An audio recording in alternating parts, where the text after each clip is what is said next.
네, 여러분 반갑습니다. 오늘도 하우스 처치 화요 예배 함께 해주신 여러분 진심으로 환영하고 축복합니다.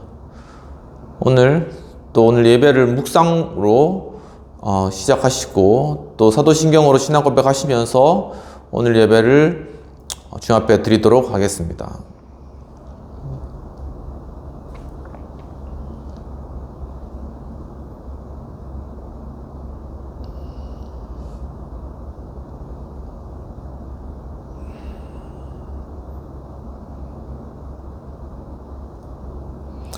전능하사 천지를 만드신 하나님 아버지를 내가 믿사오며 그 외아들 우리 주 예수 그리스도를 믿사오니 이는 성령으로 잉태하사 동정녀 마리아에게 나오시고 본디오 빌라도에게 고난을 받으사 십자가에 못 박혀 죽으시고 장사한 지 사흘 만에 죽은 자 가운데서 다시 살아나시며 하늘에 오르사 전능하신 하나님 우편에 앉아 계시다가 저희로서 산자와 죽은 자를 심판하러 오시리라.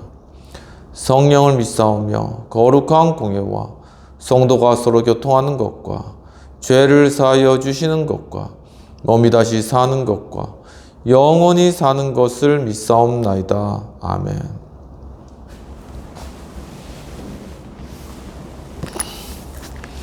찬송가 535장 함께 찬양하도록 하겠습니다.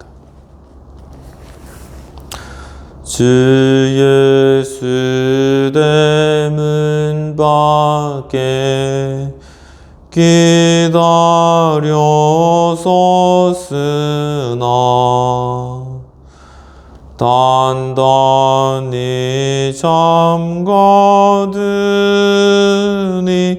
못 들어오시네.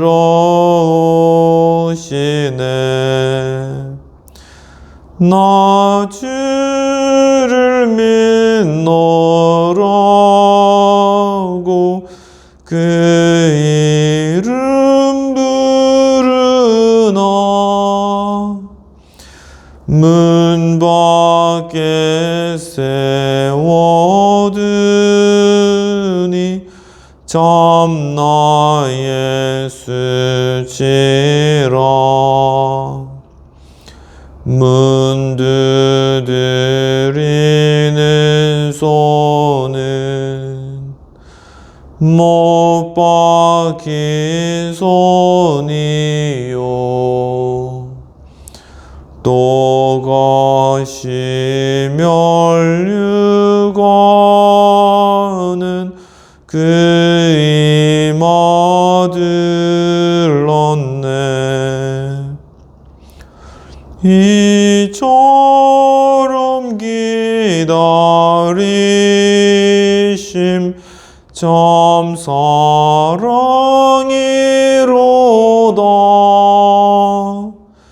문 굳게 닫아두니 한없는 내 죄라. 주 예수 간곡하게 권하는 말씀이 내 죄로 죽은 나를 너 박대할 소냐.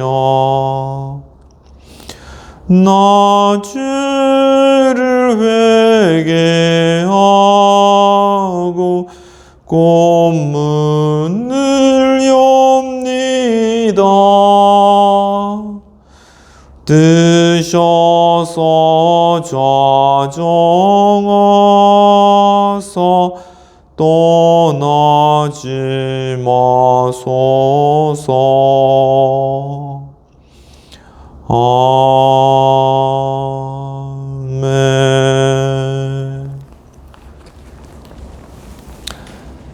이 시간 공동체를 위한 회개의 기도와 또한 성찬을 위한 기도와 헌금을 위한 기도를 드리도록 하겠습니다.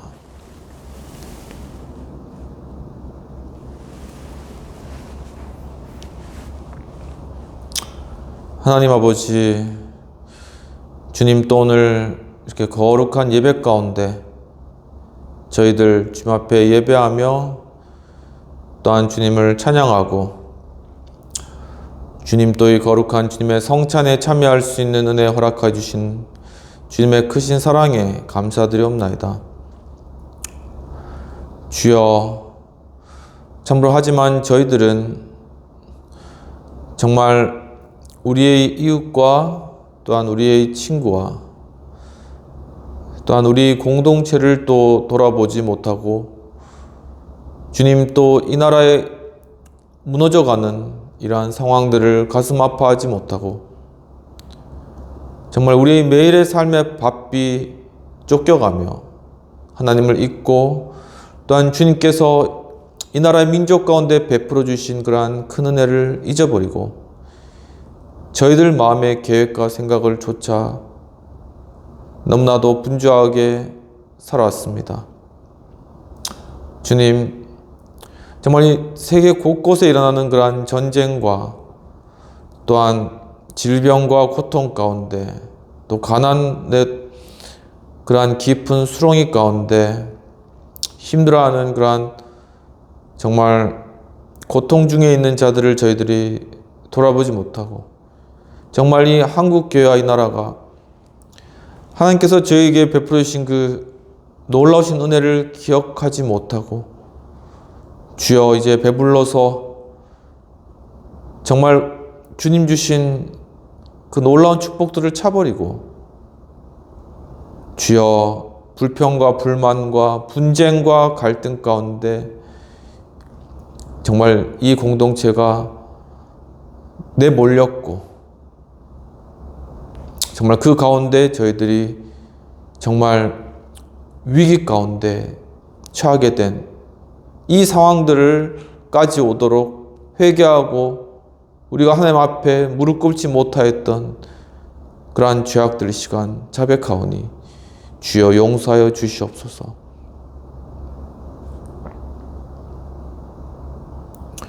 이 시간 예수 그리스도께서 우리의 죄악을 용서하십니다. 하나님 아버지,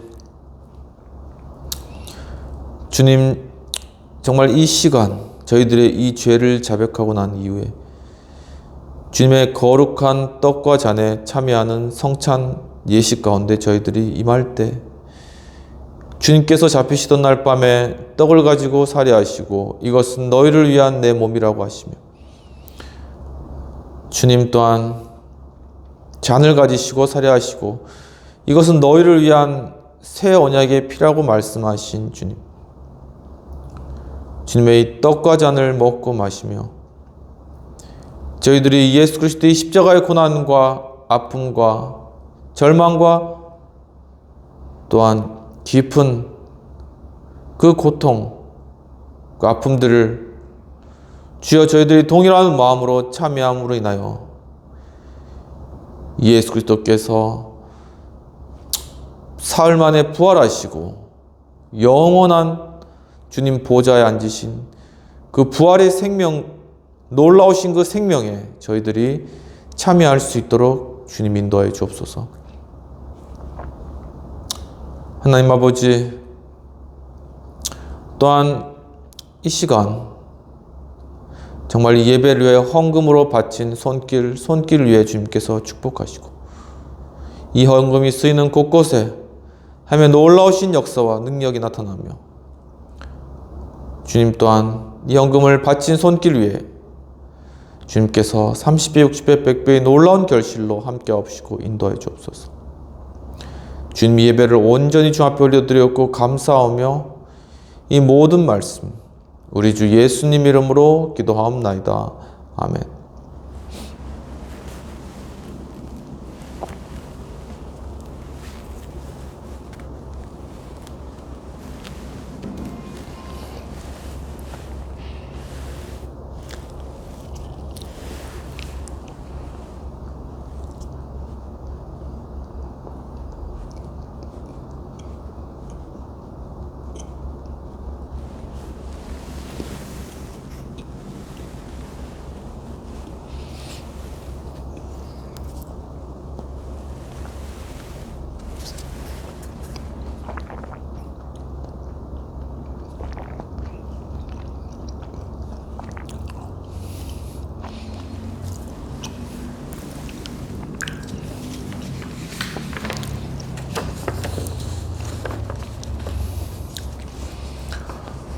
오늘 말씀을 받도록 하겠습니다.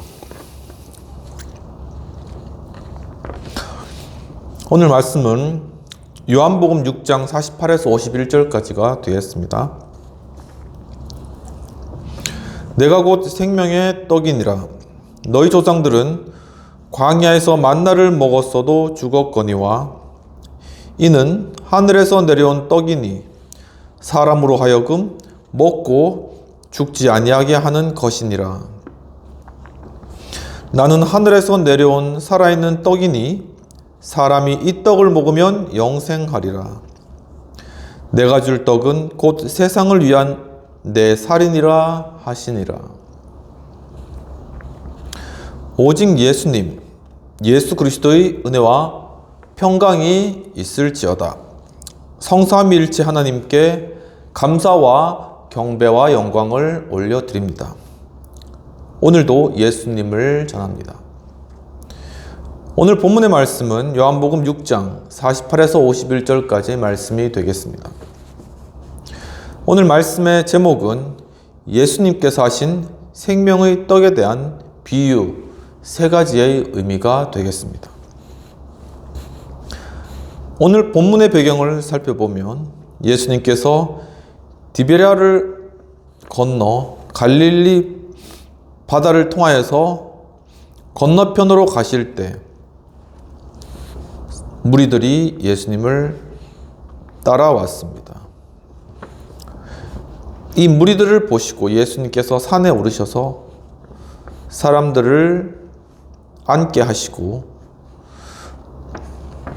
보리떡 5개와 물고기 2마리로 5,000명을 먹이시는 역사를 이루셨습니다. 즉 떡을 가지고 축사하시고 나누어 주시고 물고기 역시 이와 같이 나누어 주시며 5,000명이 먹고 배부른 역사가 이루어졌습니다. 사람들이 이 표적을 보고 예수님께 대하여 이는 참으로 세상에 오실 그 선지자라고 이야기를 하며 예수님을 임금을 삼고자 하였습니다. 이에 예수님께서 혼자 산으로 피하여 가셔서 거기서 계셨고 날이 저물자 제자들은 가버나움으로 가기 위하여서 갈릴리 바다를 배를 타고 힘겹게 건너가고 있었는데 밤중에 예수님께서 물 위로 걸어서 제자들에게 오시는 기적을 나타내셨습니다. 그들이 가버나움에 도착해서 예수님께서 제자들에게 너희들은 영생하도록 있는 양식을 위하여서 일하라 라는 그러한 말씀을 하셨습니다. 또한 바로 예수님께서 말씀하신 이 일이라는 것은 곧 하나님이 보내신 이를 믿는 것이다. 그리고 또한 하나님께서 떡을 주셔서 세상에 생명을 주셨는데 바로 그 떡, 바로 내가 생명의 떡이라는 말씀을 주셨습니다. 그러시면서 아버지의 뜻은 아들을 믿는 자마다 영생을 얻는 것이다 라고 말씀하신 거죠. 이 말씀을 종합하면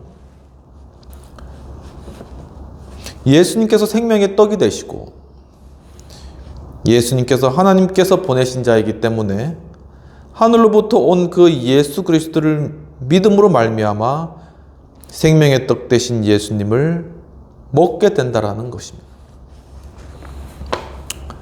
즉 예수 그리스도가 하나님의 아들이라는 사실을 믿는 자는 영생을 소유하신 예수님을 먹기 때문에 영생을 얻게 된다는 것이죠.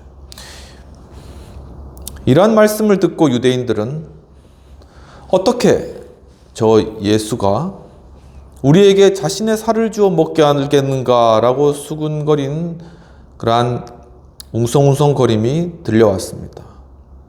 이에 대해 예수님께서 너희들이 수군거리지 말라라고 하시면서 내가 곧 생명의 떡이요 하늘에서 내려온 살아있는 떡이라고 말씀하셨습니다. 즉 세상에 생명을 주기 위한 바로 그 떡, 곧 내 살이라고 말씀을 주셨습니다. 이러한 본문의 배경과 내용들을 가지고 오늘 예수님 생명의 떡 비유의 세 가지 의미들을 살펴보도록 하겠습니다. 예수님의 생명의 떡 비유 세 가지 의미 중 첫 번째는 내가 곧 생명의 떡이다 라고 말씀하셨다라는 것입니다. 본문 48절에서는 내가 곧 생명의 떡이니라 라고 말씀하셨습니다. 즉 예수님께서 생명의 떡이다, 즉 예수님을 떡과 같이 먹으면 생명을 얻게 된다. 그 말은 바로 예수님께서 이 생명, 영원한 생명의 공급자가 되신다라는 것을 의미하는 것입니다. 여기서 떡이라는 원어상 의미는 알토스라는 그러한 뜻으로 빵, 조각, 양식과 같은 그러한 것입니다. 즉 우리가 매일매일 살아가면서 우리의 생명을 유지하기 위해서 먹는 그 양식, 그 떡 조각, 그 매일매일의 빵, 바로 이러한 것을 통하여서 예수님께서 우리가 빵과 떡과 양식을 먹고 이 세상을 살아가는 것과 같이 우리가 예수 그리스도 그분의 살을 먹으면 영원히 죽지 않고 살아가는 영생의 생명을 공급받게 된다라는 것을 떡을 통한 비유를 가지고 제자들에게 설명을 해 주신 것입니다. 이처럼 예수님의 생명의 떡 비유 세 가지 의미 중 첫 번째는 예수님께서 생명의 공급자가 되신다라는 사실인 것이죠.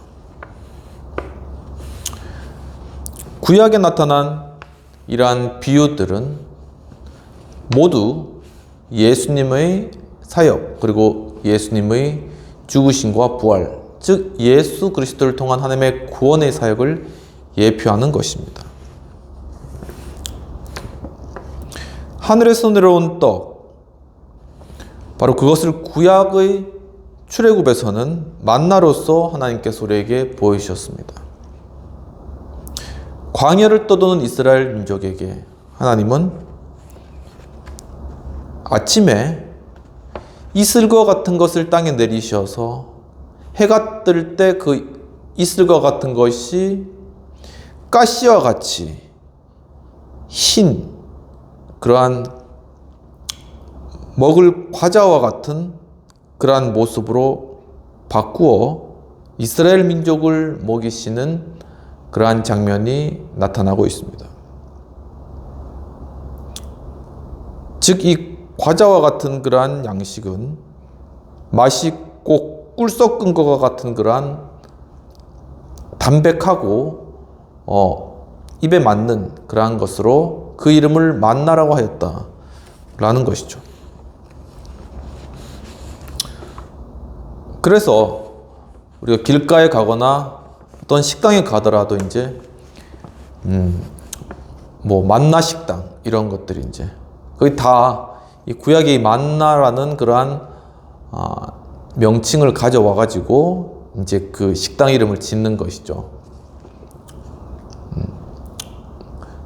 우리 회사 주변에도 이렇게 만나 식당이라는 곳이 있는데 굉장히 좋은 것 같습니다. 정말 이 만나와 같은 그러한 이스라엘 민족을 광야에서 생명을 잃지 않고 계속 유지해 나가면서 가나안 땅으로 들어가게 했던 그 하늘로부터 내려온 그 양식, 바로 그것은 곧 결국 우리의 광야와 같은 인생을 걸어가고 난 이후에 가나안 땅은 같은 하늘나라에 들어간 그러한 과정들에 이르기까지 바로 우리의 그러한 영혼의 생명을 공급하기 위한 예수 그리스도의 그 살을 예표하는 그러한 의미가 있습니다. 누가복음 22장에서 예수님께서는 십자가에 달리시기 전날 유월절 만찬에서 제자들에게 바로 이 비유를 설명하시면서 떡을 나누어서 제자들에게 주시고 이것은 너희를 위하는 내 몸이라고 말씀하셨습니다. 바로 그것이 오늘 예배에서와 같이 우리에게 주시는 성찬으로 지금도 이어져 내려오고 있다는 사실인 것이죠.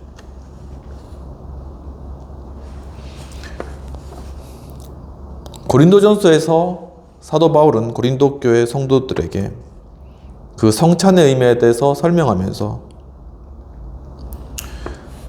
너희가 이 떡을 먹을 때마다 주님의 죽으심을 오실 때까지 전하는 것이다. 즉 예수님께서 이 땅에 다시 오실 때까지 그 십자가의 죽으심을 전하는 그러한 행위라고 이야기를 하고 있습니다.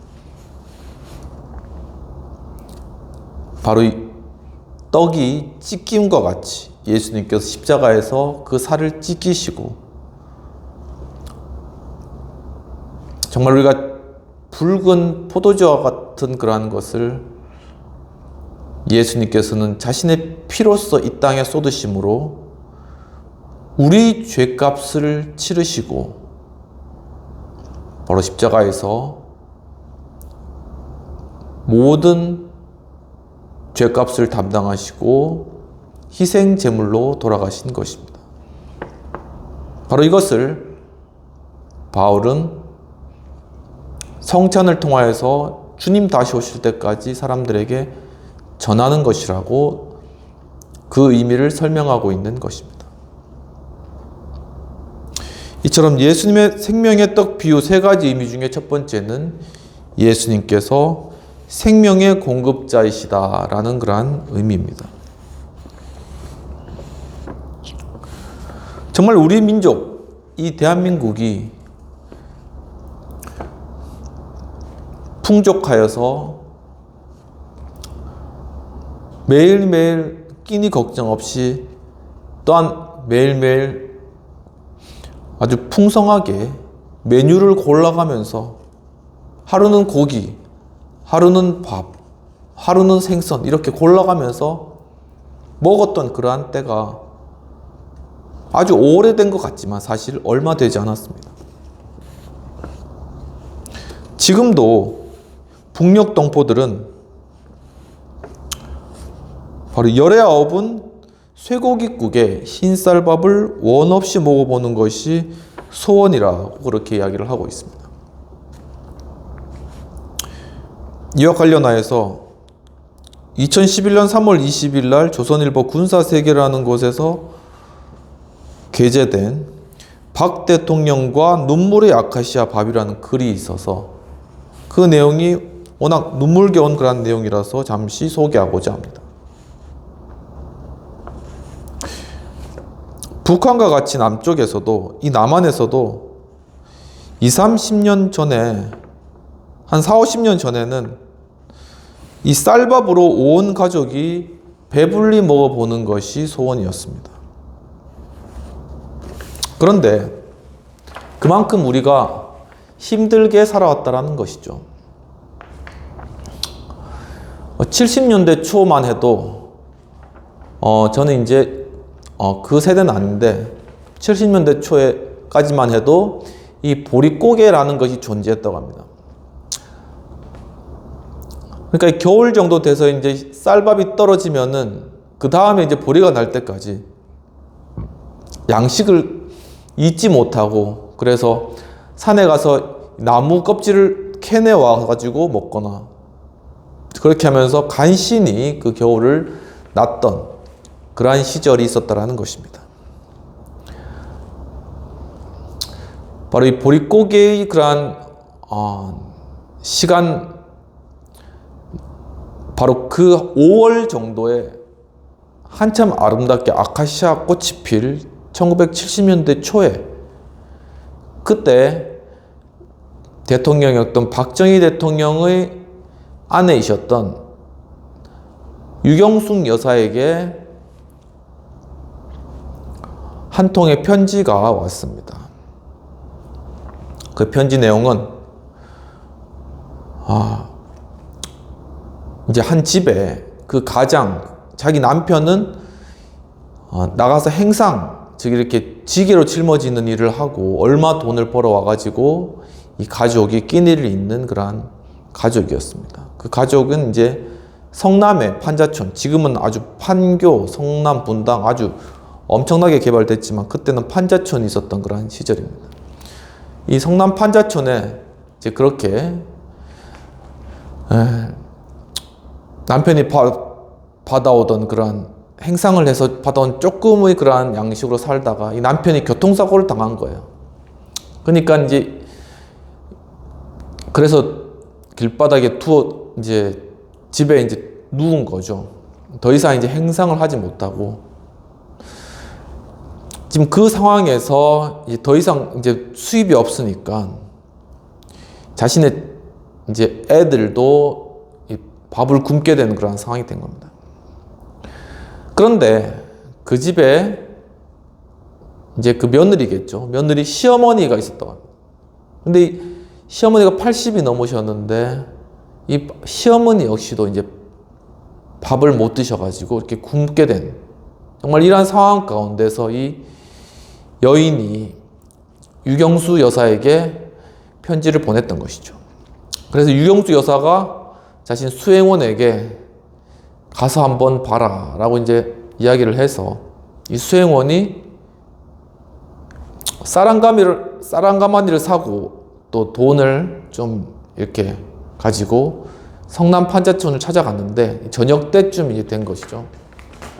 근데 이제 거기 주소가 제대로 안 돼 있어가지고 지금은 이제 도로명 주소잖아요. 도로명. 그러니까 이제 무슨 길 이렇게 돼 있어가지고 굉장히 이제 딱 찾으면 바로 이제 찾을 수 있도록 돼 있는데 예전에는 뭐 판자촌이니까 막 1번지 다음에 7번지 나오고 10번지 나오고 이런 거예요. 근데 겨우겨우 이제 수행원이 찾아갔습니다. 뒤에 이제 그 쌀가마니 쥐고 다니는 사람도 상당히 힘들었겠죠. 근데 이제 갔는데 한 집에 겨우 찾아갔는데 근데 그 집에 이제 어둑어둑할 때 들어가니까 이제 희미한 불빛만 있고 안이 잘 보이지 않는 거예요. 그런데 저기 이제 컴컴한 방 안에서 한 노파가 밥상에 흰 쌀밥을 가득 갖다 놓고 그것을 퍼먹고 계셨다는 것입니다.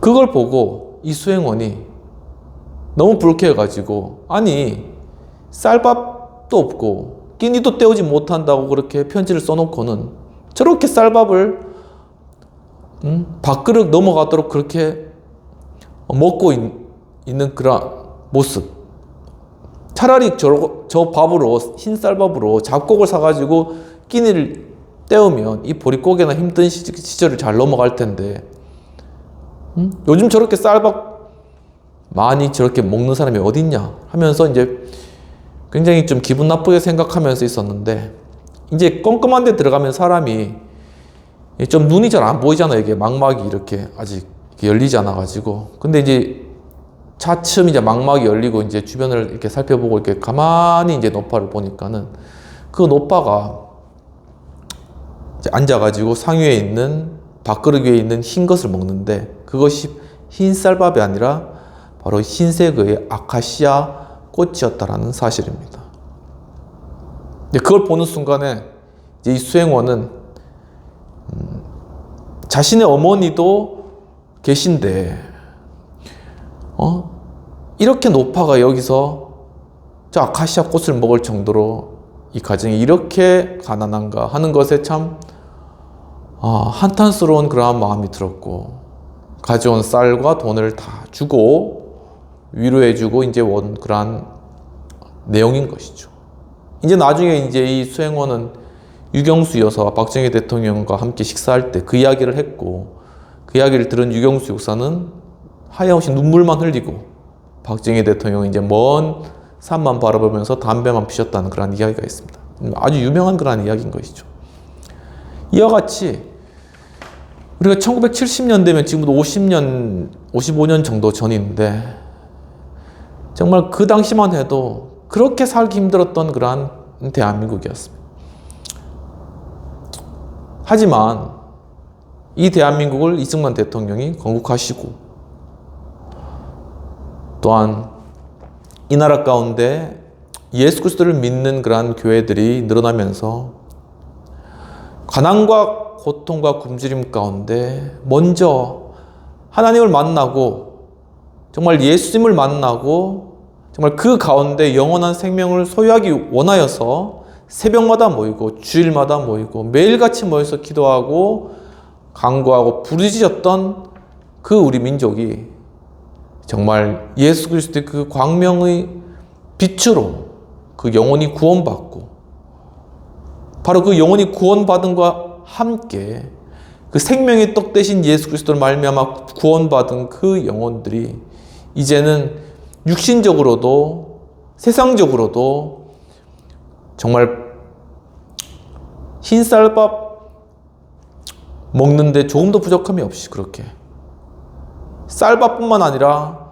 갈비도 먹고 고기도 먹고 국수도 먹고 뷔페 가면은 소고기도 먹고 양고기도 먹고 돼지고기도 먹고 알아서 먹고 이런 정말 부강한 그러한 나라가 되었다는 것입니다.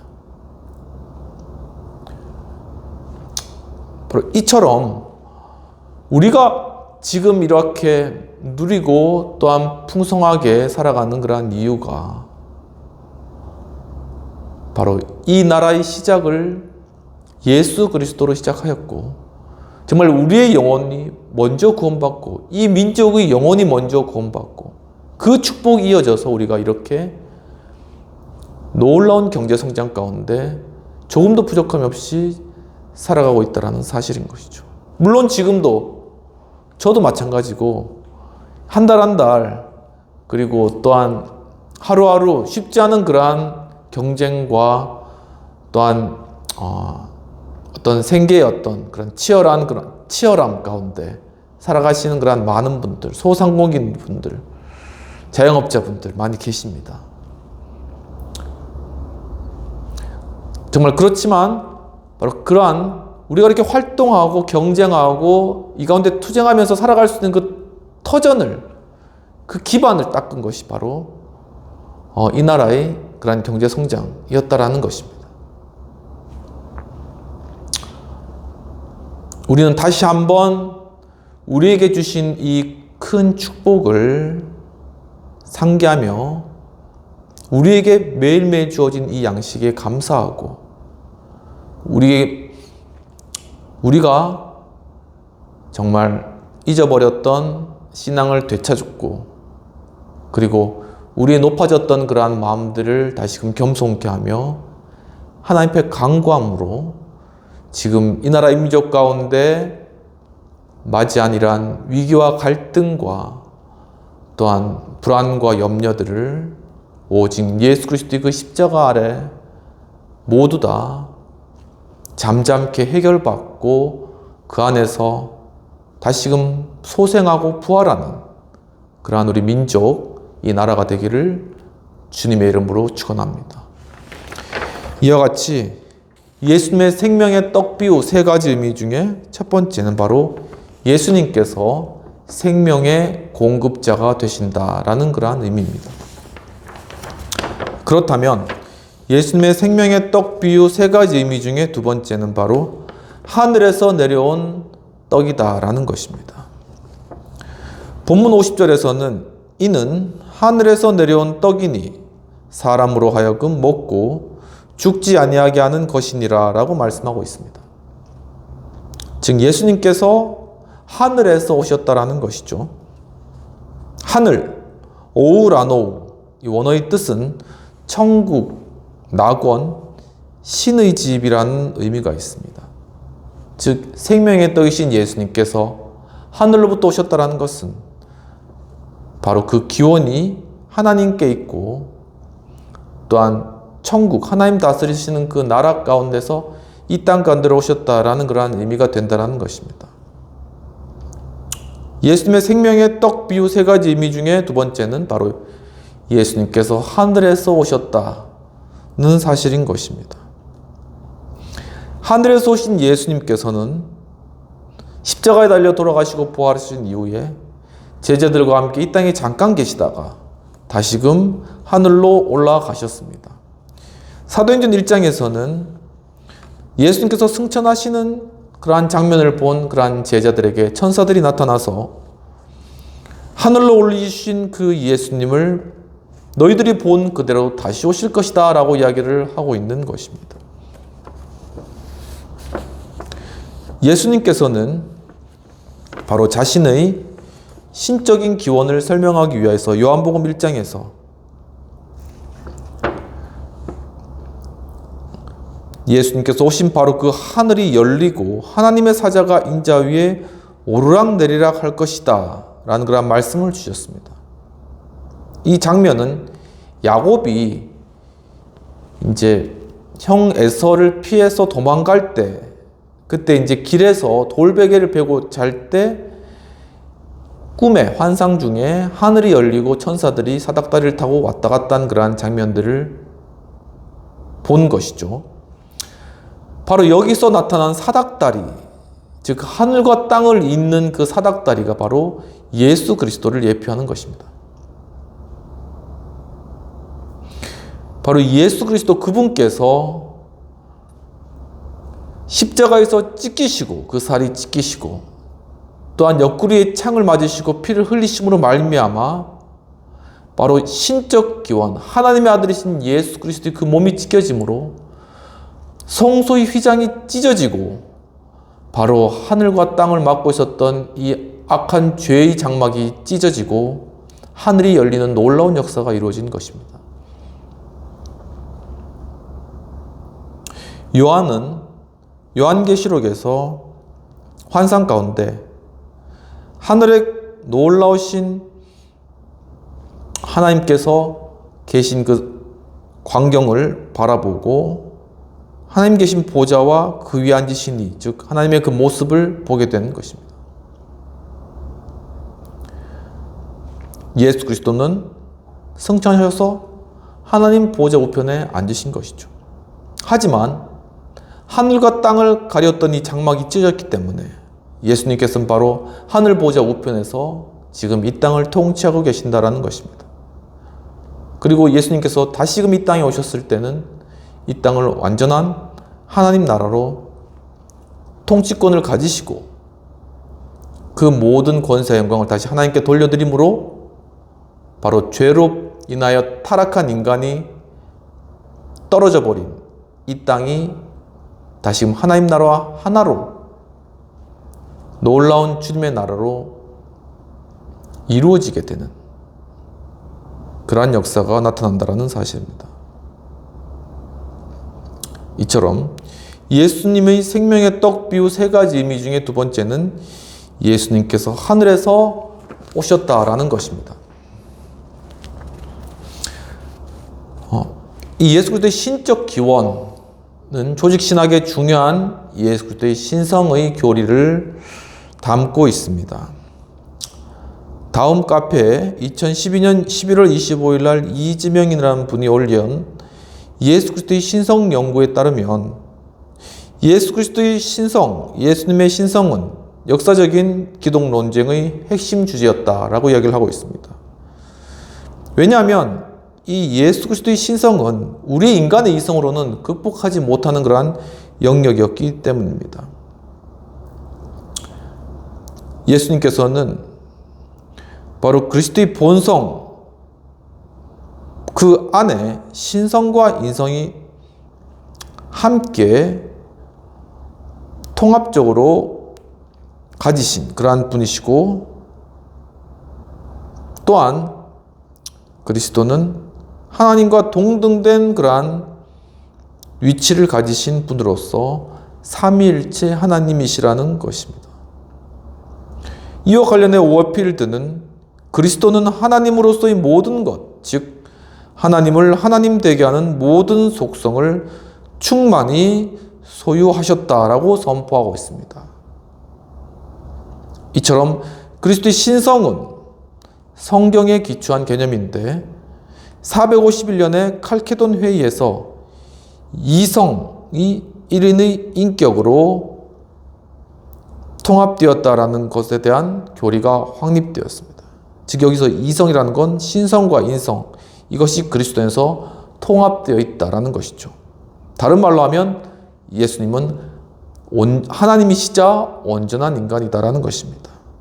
하지만 죄는 없으신 분이신 것이죠. 하지만 현재 자유주의 신학에서는 이러한 예수 그리스도의 신성을 부인하고 예수 그리스도의 기적적인 사역들을 부인하고 예수님께서 오직 인간의 몸으로서 성자로서 이 땅에 왔다라고만 주장하는 그러한 주장들이 횡행하고 있는 현실입니다.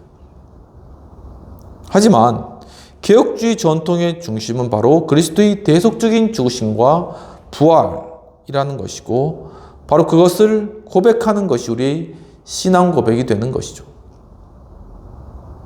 즉 바로 이 로고스 안에서 삼위의 하나님, 즉 성부 하나님과 성자 예수님과 성령 하나님, 바로 이러한 삼위의 하나님, 삼위일체 하나님이신 예수 그리스도, 그분 안에 신성과 인성이 연합되어 있다라는 사실입니다. 바로 하나님께서 그 아들 예수 그리스도를 이 땅에 보내어주시고 예수님께서 온전한 하나님으로서 죄가 없으시기 때문에 또한 예수님께서 온전한 인간이시기 때문에 바로 그분께서 십자가에 달려 우리 죄를 대신 짊어지실 수 있으시고 또한 예수 그리스도를 믿는 자를 하나님의 자녀 되게 해주시는 그러한 권세와 능력을 소유할 수 있으시다라는 그러한 사실인 것이죠. 이와 같이 예수님께서는 바로 그 기원이 하늘에서 오신 분이시다. 하늘에서 온 떡이다라는 것입니다. 즉 예수님의 생명의 떡 비유 세 가지 의미 중에 두 번째는 바로 예수님께서 하늘에서 오셨다라는 그러한 사실입니다. 잠깐 정리하면 예수님의 생명의 떡 비유 세 가지 의미 중에 첫 번째는 내가 곧 생명의 떡이다. 즉 예수님께서 생명의 공급자다라는 것이고 두 번째는 하늘에서 내려온 떡, 즉 예수님께서는 하늘에서 오셨다라는 사실입니다. 그렇다면 예수님의 생명의 떡 비유 세 가지 의미 중에 세 번째는 바로 예수님 스스로에 대해서 나는 이 세상에 생명을 위한 바로 내 살이다. 즉 하늘에서 온 떡, 그것은 곧 세상 생명을 위한 내 살이다 라고 말씀하신 것입니다. 본문 51절을 보면 나는 하늘에서 내려온 살아있는 떡이니 이 떡을 먹으면 영생하리라. 내가 줄 떡은 세상의 생명을 위한 내 살이라 하시니라 라고 말씀하고 있습니다. 즉 하늘에서 내려온 살아있는 떡, 그리고 이 떡을 먹으면 영생한다. 그리고 내가 줄 떡은 세상 생명을 위한 내 살이라고 말씀하셨습니다. 즉 예수님께서는 예수님의 그 살을 십자가에서 찢기심으로 인하여서 자신 안에 있었던 그 영생의 생명의 그러한 기운, 이 생명의 근원을 예수 그리스도를 믿는 자에게 이 세상에 부여하신 것입니다. 즉 바로 예수 그리스도의 그 십자가를 통하여 이 십자가가 세상을 구원하였다라는 의미를 담고 있는 것입니다. 본문 51절에 나타나는 살이라는 것은 원어 사륵스로서 육체, 고기, 인체, 바로 우리와 똑같은 그러한 육신을 가진 그러한 몸을 가지신 예수님이셨다라는 것이죠. 바로 그 예수님의 살이 십자가의 찢기심으로 말미암아 이제는 그 예수 그리스도의 육체가 이제는 바로 우리의 그러한 구원을 위한 대속 제물이 되시고 이제는 그 안에 바로 영생과 영원과 충만함이 깃든 그러한 몸이 되셨다라는 사실입니다. 그리고 바로 그 몸이 지금 우리에게 이 성찬으로 우리에게 주어졌다라는 것이죠. 이처럼 예수님의 생명의 떡 비유 세 가지 의미 중에 세 번째는 예수님께서 십자가로 세상을 구원하셨다. 즉 예수 그리스도의 십자가가 세상을 구원했다는 것입니다. 어떻게요? 바로 십자가에서 예수님의 살이 찢기심으로 세상을 구원한 것이죠. 바로 이와 관련한 시편에서는, 시편 85편에서는 그리스도의 십자가에 대해서, 그 십자가 위에서 인애와 진리가 같이 만났다. 그리고 의와 화평이 맞추었다고 하고 있습니다. 인애, 즉 사랑입니다. 또한 진리, 그것은 곧 하나님의 의입니다. 하나님의 사랑과 의가 만난 것이 십자가입니다. 인간의 죄는 영원한 형벌, 지옥, 그것이 인간에게 마땅한 공의일 것입니다. 하지만 하나님의 사랑은 자신의 아들을 위해서 바로 영원히 멸망받을 수밖에 없는 우리 인간을 바로 영원한 형벌에서 구원하시는 것, 그것이 바로 하나님의 사랑이십니다. 바로 이 두 가지를 온전하게 이루기 위해서 죄가 없으신 예수님이 우리의 영원 형벌의 죄를 짊어지시고 또한 우리를 위해서 십자가에 돌아가심으로 하나님의 공의를 만족시키고 그 예수 그리스도의 십자가에 죽으심 그 자체가 바로 하나님의 놀라우신 사랑이 입증된 바로 공의와 사랑이 합쳐진 것이 바로 그리스도의 십자가라는 사실입니다.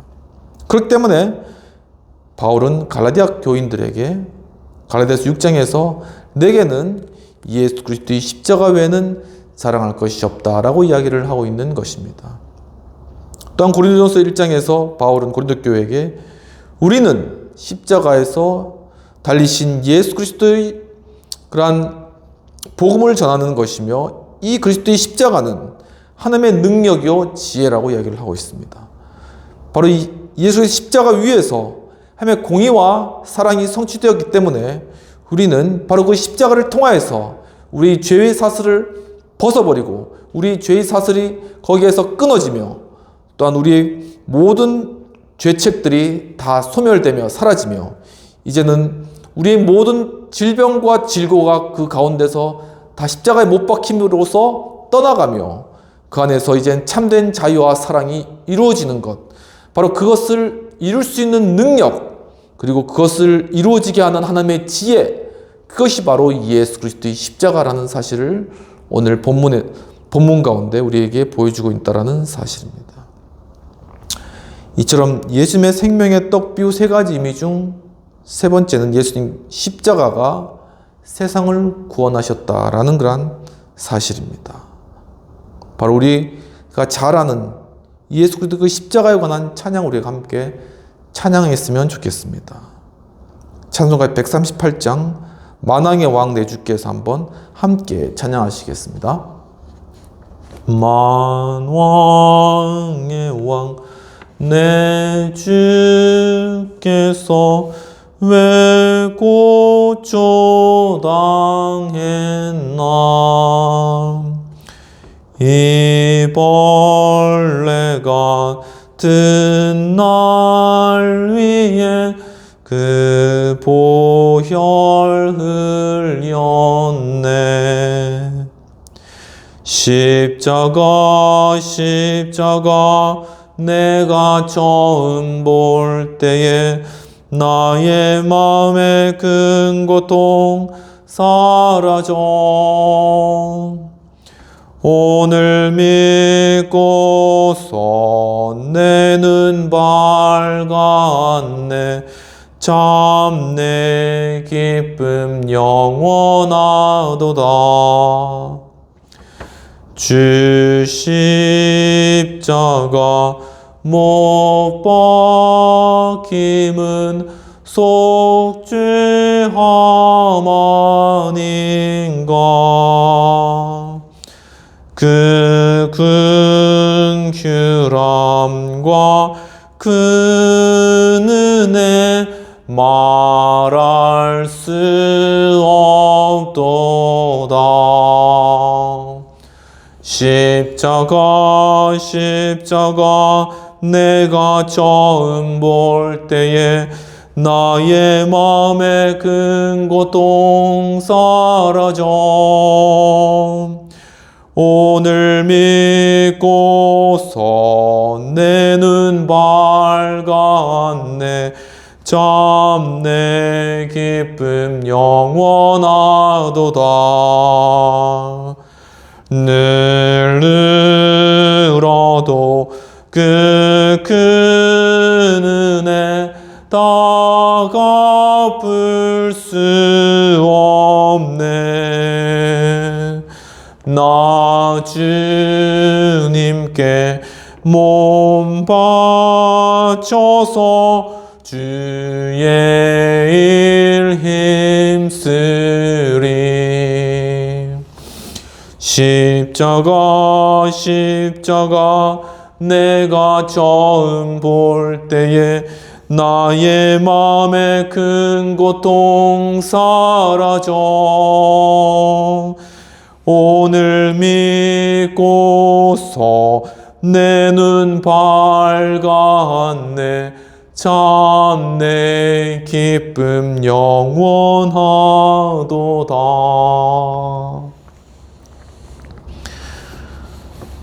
이 찬양은 영국 찬송작가 왓츠라는 유명한 찬송작가가 작시하신 것으로 1707년 그 찬송집에 실렸는데, 그 부제로서는 그리스도의 고난의 경건한 슬픔이 되겠습니다.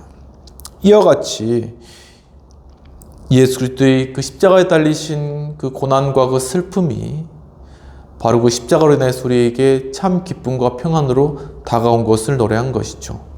이 찬양은 우리나라에 1931년도에 들어왔습니다. 한참 일제치하에 있을 때, 이민족이 어둠 가운데 있을 때 이 찬양으로 인하여서 그리스도의 십자가로 인해서 소망을 회복하고 정말 그 어둠의 기간들을 보내었던 우리 그러한 민족, 우리 선배들의 찬양입니다. 우리가 이 찬양의 가사와 같이 지금 이 대한민국 정말 그 폭풍 가운데, 그리고 정말 일촉간두 가운데 서 있는 이 나라가, 이 어둠 가운데 정말 폭풍우 가운데 있는 이 나라가 바로 이 예수 그리스도의 십자가 아래서 이제는 그리스도께서 잠잠하라고 말씀하신 그 말씀으로 잠잠해지고, 정말 그분께서 그 십자가에 달리신 그 고난과 그 슬픔이 바로 이 나라, 지금 이 민족, 바로 이 땅 가운데 주님께서 슬퍼하시는 그 마음이라는 것을 우리가 깨닫고, 이 민족과 이 나라가 다시금 주님 앞에 회개하며 자백하며 나아가 정말 우리의 위기와 우리의 이러한 어려움이 정말 온전히 그리스도의 그 능력과 지혜의 십자가의 그 놀라우신 현현하심으로 해결받고 해결되고, 또한 이 땅 가운데 행하신, 계획하신, 이루어 가지고 계신 주님의 그 사역이 온전하게 앞으로 주님 오실 때까지 이루어지기를 예수 그리스도 이름으로 축원합니다. 이제 말씀을 정리하도록 하겠습니다. 예수님의 생명의 떡 비유 세 가지. 첫 번째는 내가 곧 생명의 떡이다. 즉 예수님께서 생명의 공급자라는 그런 의미입니다. 두 번째는 하늘에서 내려온 떡이다. 즉 예수께서는 하늘에서 오셨다라는 그런 사실입니다. 세 번째는 세상 생명을 위한 살이다. 즉 그리스도의 십자가로 말미암아 이 세상에 구원을 주셨다라는 사실입니다. 이와 같이 예수님의 생명의 떡 비유를 통하여서 예수님께서 생명의 공급자이시고 하늘에서 오시고 또한 세상에 생명을 주시는 분이심을 깨닫게 해달라고 이 시간 함께 기도하도록 하겠습니다.